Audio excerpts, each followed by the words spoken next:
na sinasabi ni Saldico na pinasok sa BICAM, di umano. Ano? At ito'y, alam mo mamaya, hindi ko lang masabi dito kasi gusto ko ilahad yung buong istorya tungkol doon sa mga aligasyon ni Saldico. Pero ang masasabi ko lang, at this point, walang katotohanan, puro kabulaanan, lalo na yung issue ng nag-deliver siya ng 25 billion pesos patungo kay President Marcos. Alam mo, hindi ko dinidepend si President Marcos. Unang-una, 100 billion sa BICAM. Ano? Paano nagpa-insert si President Marcos? Nung tiningnan namin yung listahan, tama yung listahan eh. Talaga may mga items na nakapaloob sa 100 billion.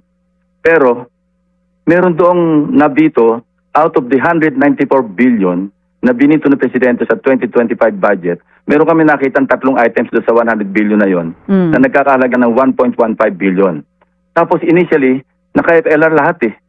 Pero of course, kinasusundan ko ilan yung na-release na naka-FLR. Pero yung buong 100 na yon, initially, FLR, for later release. So kung insertion ng Pangulo yon, bakit niya ito for later release? Bakit niya ibibito? Ipa-priority niya yon kasi kung totoo mayroon siyang kikitain, ba't niya ibibito? So ang ibig sabihin nito, ang implikasyon, pwede may gumamit ng kanyang pangalan. Senator, sisingit lang po ako bago po magpatuloy si Chacha. Ang sabi niyo kanina, meron ho kayong mga pag-aaral para po pabulaanan yung sinasabi ni Saldico na paghahatid niya ng komisyon, ano po, no, kay Pangulong Bongbong Marcos. Pero yung pong sasabihin niyo mamaya kaninyo, yung pong paghahatid ng pera, ito na po yung sinasabi niyo, totoo na mga nakinabang dito po sa porsyentuhan sa mga proyektong ito. Tama, Ted. Senator, ito mainit-init pa. Gusto lang namin kunin ang inyong pong reaksyon. Dito nga po sa alegasyon kagabi ni Senator Amy Marcos na gumagamit daw po ng illegal na droga, hindi lang ang Pangulo, maging ang First Lady at ang kanya pong anak. Ano pong reaksyon niyo dito? Well, alam mo, hindi natin kamag-anak silang dalawa, no? Hindi naman din ako malapit kay President Marcos. Ang masasabi ko lang, medyo napaka-un-Filipino kasi tayo, nakakasaksi tayo ng pag-aaway na magkakapatid, no? Pero yon nakakonfine sa bahay. Kung hindi man, merong humahantong sa siraan behind the back, ano? Pinababalita sa mga kaibigan. Pero yung magsalita ka sa harap ng 600 tao sa Luneta, para sa akin, hindi ka tanggap-tanggap bilang isang Pilipino. Hindi tayo ganyan mga Pilipino eh. Di ba tayo, masipapano, pagkakapamilya, mag-away man tayo, we keep it to ourselves. Yun lang aking masasabi. Senator Ping, sa karanasan niyo po sa politika, pag umaabot na sa ganitong punto, ano po sa tingin niyo ang possible motive nito? Politika. Wala namang iba eh. Kasi wala akong makita motibo eh. Ba't mo sisiraan ang sarili mong kapatid sa harap ng daang libong tao? Wala akong makitang ibang motibo. Magsabi ng katotohanan. Ang sinasabi po ng ilan, sinisiwalat lang daw ni Senator Amy ang katotohanan dahil gusto niyang isalba ang bayan. May mga ganun pong komento. Anong reaksyon niyo doon? Ewan ko lang. Ayoko na mag-comment except na napaka-un-Filipino ng kanyang ginawa kagabi. Senator, kahit di natin sila kamag-anak, ito yung mga government officials natin at Pangulo mismo ang nalagay na naman po sa matinding alegasyon ngayon. Ano po ang dulot nito sa bansa? Lalo na po para sa mga ordinaryong Pilipino. Sa akin, I can only speak for myself.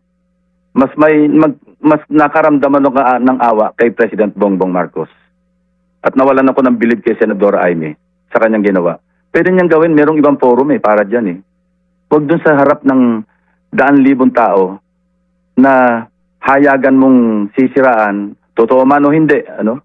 Hindi natin alam kung ano katotohanan. Ang alam lang natin yung mga facts na nakita natin in the past na I believe, I think if I can recall it correctly, parang nag-undergo na rin yata ng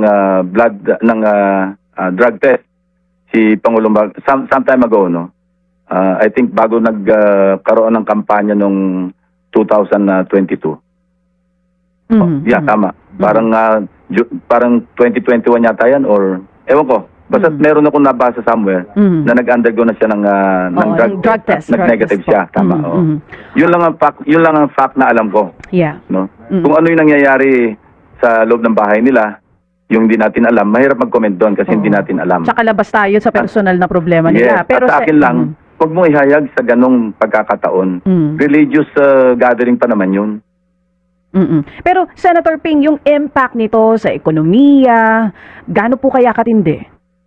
Sa akin, ang nakikita kong impact sa ekonomiya, itong lumalabas ng mga flood control projects, ng mga ghost, mga substandard, yung 2025 GAA o national budget, na isa lang description ang masasabi ko, corrupt to the core national budget. Alam mo, sa tagal ko sa Senado, ngayon lang nakakita ng ganyang kakorrupt na national budget. May mga nakita ko mga corruption noon, di ba? Nag-check nga ako, nagko-correct, nagde-delete, nagre-realign, mga institutional, tinatanggal ko, pero ito, ibang klase. Alam mo, may nakita akong dokumento na yung tinatawag nilang allocable. Ito, NEP, ito pag-uusapan natin ha. Bukod pa yung sinasabi ni Saldico na sa BICAM. NEP. Kaya ko sinasabing corrupt to the core, corrupt to the max, every step of the way. NEP pa lang, no? Ilabas na muna natin yung legislators. Kasi talaga namang naging kalakaran of late na nagulat nga ako, meron palang tinatawag na leadership fund. Wala yan nung nandun kami sa Senate ni Tito Sen Ngayon lang namin narinig yung allocable. Ang allocable, it's equivalent to pork barrel Oo. Kasi magbibigay ng parang lump sum. Ang kaibahan lang sa pork barrel, yung lump sum kasi noong pork barrel, saka palang i-identify yung mga proyekto ng mga legislators pagka pasado na yung GAA. Itong allocable, ganun din. Alam mo, nakita ko mga figures, malulula ka. Magkano, At Senator? hindi lang, Oo. well, House leadership. We're talking here of the 2025 Budget. NEP. Not GAA, NEP. NEP. House leadership, 143.5 billion. Billion po. Yes. Tapos may nakita ko doon na hindi naman legislators. Bukod pa din yung mga party list May nakita ko mga hindi naman legislators nasa executive department. Merong isa doon na allocable 8.3 billion. Meron akong takit ng 3 opisyales, tigda 2 billion. Paano sila nahalo doon? Yung I won't give specifics, pero yan ang mga figures na nakita ko. Okay, you won't be specific. NEP, we're talking of the NEP. The first... The National Expenditure Program, opo. First step, bago pa matransmit yung tinatawag na President's Budget. Yeah, hindi pa nga umaangat sa Kongreso, hindi pa na-transmit, na andun na yung mga insertions. Ito yung tinatawag, di ba tinanong namin, ang tawag ni Secretary Bonoan? Meron pang isa, nakita ko. 3 batches, batch 1, batch 2, batch 3. Ang total, 25.5 billion. Isipin yun, labas ng Kongreso ito Pwede lang sabihin, ito yung NEP kasi nasa executive Pero anong kinalaman ng mga opisyal na yun? Para ang alam ko, pagka NEP, hahanguin mo yan sa mga RDC, recommendations, Regional Development Councils. Sa pinanggagalingan nito, mga Local Development Councils. Diyan nahango. Kung sobra man, ito yung i-vet ng tinatawag na Development Budget Coordinating Committee. Sila yung mag-vet kasi ang narinig natin sa 2026, di ba? Parang abot ng 10 trillion yung hiling ng mga ahensya na kailangan i-trim down nila kasi may limit yung spending plan o yung NEP. Nasa mga 6.7 trillion mahigit. So, kailangan mamili sila. Pero ito, saan ang galing yun? Hinugot sa hangin? Senator, yung binabanggit nyo po na leadership fund, allocable, ano yan, for the 2025 budget lang or previous 2025. years? Previous years po ba? I-review nyo rin para makita Hindi kung ko may pa ganito nakita rin? yung previous years. Nire-review rin namin yon. Pero ang Okay nakita po. ko lang, so far, yung 2025. Hindi pa natin pag-uusapan yung realignment na nangyari noong nasa House na and then na-transmit sa Senate do sa House version. Tapos, yung 100 billion na sinasabi ni Saldico na pinasok sa BICAM, di umano. At ito'y, alam mo mamaya, hindi ko lang masabi dito kasi gusto ko ilahad yung buong istorya tungkol doon sa mga aligasyon ni Saldico. Pero ang masasabi ko lang, at this point, walang katotohanan, puro kabulaanan, lalo na yung issue ng nag-deliver siya ng 25 billion pesos patungo kay President Marcos. Alam mo, hindi ko dinidepend si President Marcos. Unang-una, 100 billion sa BICAM. Paano nagpa-insert si President Marcos? Nung tiningnan namin yung listahan, tama yung listahan Talaga may mga items na nakapaloob sa 100 billion. Pero, meron doong nabito, out of the 194 billion na binito ng Presidente sa 2025 budget, meron kami nakitang 3 items doon sa 100 billion na yon na nagkakahalaga ng 1.15 billion. Tapos initially, naka-FLR lahat Pero of course, kinasusundan ko ilan yung na-release na naka-FLR. Pero yung buong 100 na yon initially, FLR for later release. So kung insertion ng Pangulo yon bakit niya ito for later release? Bakit niya ibibito? Oo. Ipa-priority niya yon kasi kung totoo mayroon siyang kikitain, ba't niya ibibito? So ang ibig sabihin nito, ang implikasyon, pwede may gumamit ng kanyang pangalan. Pwede, and you're looking into that? Tama po, Senator, nandun na kayo. No, meron akong datos niyan, but I prefer na isama ko ito kasi related naman ito sa aking interpellation mamaya. Yes po. Tungkol sa mga policy issues kasi general principles kami ngayon eh. Doon ko na lang ito ilalahad sa plenaryo mamaya. Oo, mamaya po ito, Senator Ping, lahat po ng ako mga yung sinasabi ninyo, yung sagot ako yung first ninyo, in line. Yeah. sagot nyo kay Zaldico dun sa sinasabi niya na i-review daw po ninyo yung GAA and NEP. Yun ang sinasabi niya. Na-review ko na nga eh, kaya sasagutin ko, pati yung mga circumstances behind yung sinasabi niyang nag-deliver siya. Yun, talagang sasabihin ko taas ang kabulaanan at ipapaliwanag ko mamaya kung bakit. At meron ako pinanghawakan. Oo, ebidensya. Anong oras po ito, Senator? Ako yung una nakasalang doon sa DBCC sa General Principles. Kaya alauna kami mag-i-start. Oo, kasama po ba dyan sa magiging interpellation nyo yung pangalan? Papangalanan nyo po ba yung sinasabi nyo pwedeng nagamit ang pangalan ng Pangulo? Correct. Sasabihin nyo po yan mamaya? Correct. Hindi pa po pwede ngayon. Bawal pa namin malaman ito, Senator. Oo. Hindi, mamaya na lang kasi kasama to sa ano ko eh. Oo, sige po, sige po. So lahat ng mga naging Basta ang sinasabi ko lamang, ang bottom line ng pag-uusapan natin, ngayon lang ako nakakita ng budget na mula sa simula hanggang sa magtapos ang corruption nakatodo. Pati implementasyon. Kasi nga, di ba, lumabas na itong yung mga inspection na ginawa ng DepDev, na ginamit yung PNP saka yung AFP Corps of Engineers. Hindi ba ang initial na findings nila, out of the initial 8,000 na mga flood control pa lang ito 421 ang sinabi nila. Pero nung chinek namin, meron double entry, kaya 420. So pagka kinuha mo yung, pag in-extrapolate mo yon DJ, Chacha, 420 over 8,000, ano ibig sabihin? More than 5% ang ghost doon sa mga flood control projects. Hindi pa natin kinukwenta yung mga substandard na talamak din. Now, pagka gano'n ang ating computation, ang na-budget para sa flood control mula noong 2023, 2024, 2025, 1.001 trillion. Subukan mong kunin yung 5% ng 1.001 trillion. Kung susundan natin yung trend, ano? Kaya nga hinihingi ko sa DPWH, ilan pa ba yung inyong na-inspeksyon, na-validate out of the total? Pero nagsisimula pala sila pag-inspect mula pa ng 2016. So, mas malaki pa yun. Ang sinasabi ko lamang dito, 23, 24, 25, 1.001 trillion. Naku, ihahambing mo doon sa 420 out of 8,000.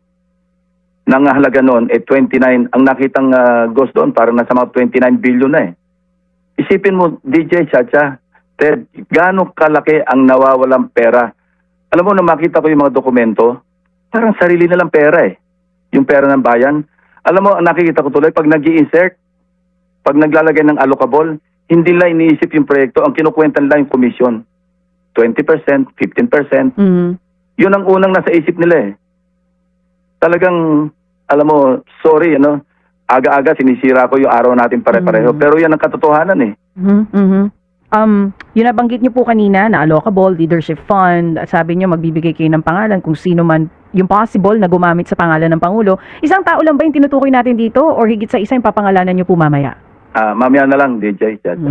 Pati yung mga paghahatid, pati yung pagde-deliver at kung magkano yung kickback na diniliver.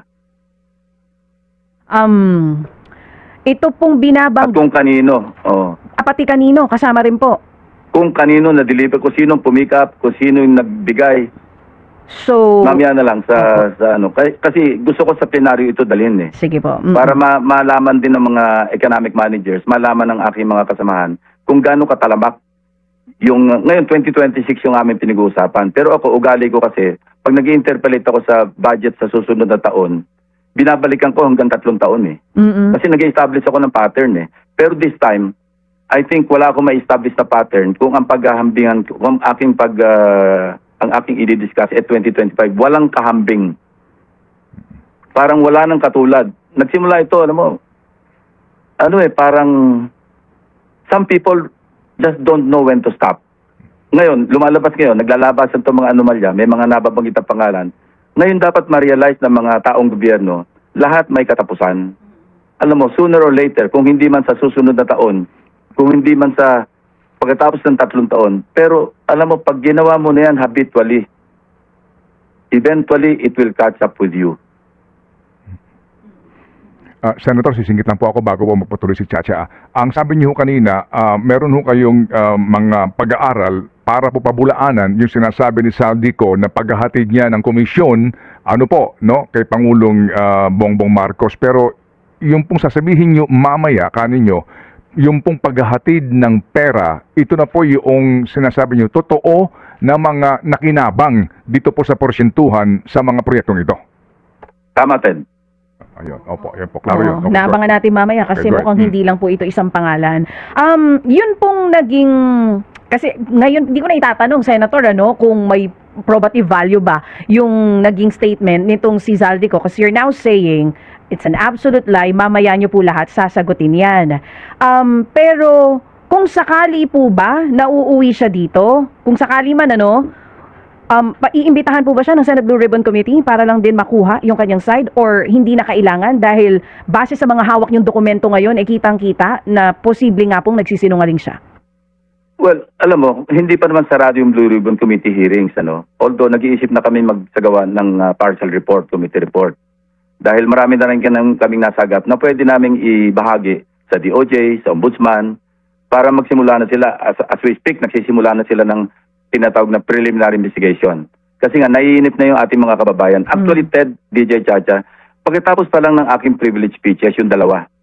Kasi kompleto yun eh. May mga attachments yun. May mga pictures, may videos, may mga dokumento na kung saan sinalbahe yung pagkiklear, yung progress billing at